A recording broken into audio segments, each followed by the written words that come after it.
Australians across the Middle East are living in fear. As tensions between Israel and Iran escalate with alarming speed, hundreds of Australian citizens find themselves caught in the crossfire, not by choice but by circumstance. They didn't sign up to be part of history. But history has caught up with them, and now they wait, stranded in foreign lands, while the skies remain shut and uncertainty reigns.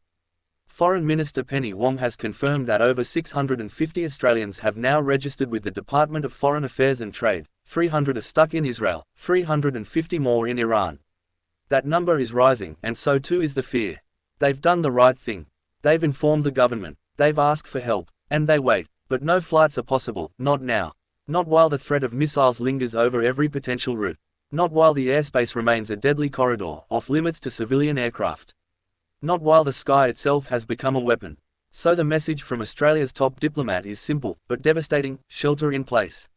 Stay where you are. Be patient. But how do you stay calm when the roar of history is overhead? When you hear the sirens wail, or the power cuts out, or a foreign language yells from the street below and you don't know if it's warning or panic. Penny Wong says the government is working on a range of plans. She says Australia is ready to act the moment conditions are safe. She says they haven't forgotten anyone. But for the citizens huddled in Tel Aviv apartments or Tehran hotel rooms, words are all they have. No flight numbers, no departure dates, just waiting, and fear. Wong's words are not without empathy. She says she understands the distress. She says she knows how frightening this is. And she should, because these aren't just numbers in a spreadsheet. They are Australians, families, students, elderly parents, dual nationals, people who were visiting loved ones, or traveling for work, or living abroad. Now they're refugees in everything but name. The Middle East has long been a region shaped by deep complexity. But what's unfolding now is raw and unpredictable.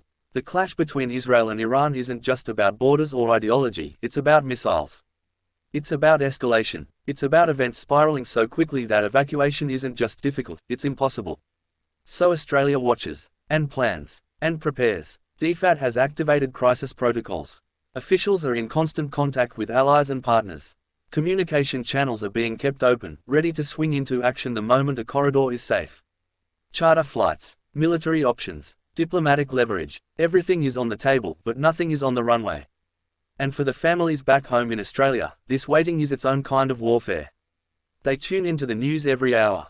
They scroll Twitter and WhatsApp, desperate for a green check mark, a blue tick, a message that says, "I'm safe." But silence can be deafening. And time can be cruel. This is not the first time Australia has faced such a challenge. In past crises, Afghanistan, Ukraine, Lebanon, evacuations have been complex but not unprecedented. Australia has resources. It has relationships. But every situation is unique. And this one may be the most volatile yet. The Israeli airspace is closed. Iranian airspace is on edge. Every hour brings new headlines, new risks, new fears. And for those on the ground, even the simple act of going outside can feel like stepping onto a minefield.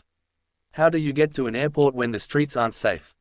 When the embassy is miles away, and there's no guarantee of a car, let alone a convoy? Shelter in place. It's good advice. It's also heartbreaking, because shelter doesn't feel like safety when the future is unknown. It feels like stasis, like limbo, like being left behind by a world that's moving too fast. And yet, this is where things stand. A government ready to act, but waiting. A population desperate to leave, but stuck. A world watching, but unsure how the next chapter unfolds. Wong's press conference wasn't full of promises. It was full of realism.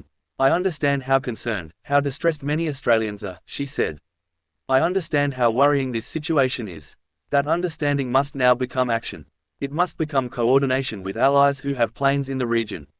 It must become pressure on international air authorities to open humanitarian corridors. It must become contingency plans that are real, not theoretical. And when the time comes, it must become liftoff. Until then, hundreds of Australians in Iran and Israel will go to sleep tonight listening to the same sounds they did last night: sirens, uncertainty, and silence. They are not forgotten, but they are still waiting. Australia owes them more than concern. It owes them a plan, a path, a way home, because they are not just Australians abroad.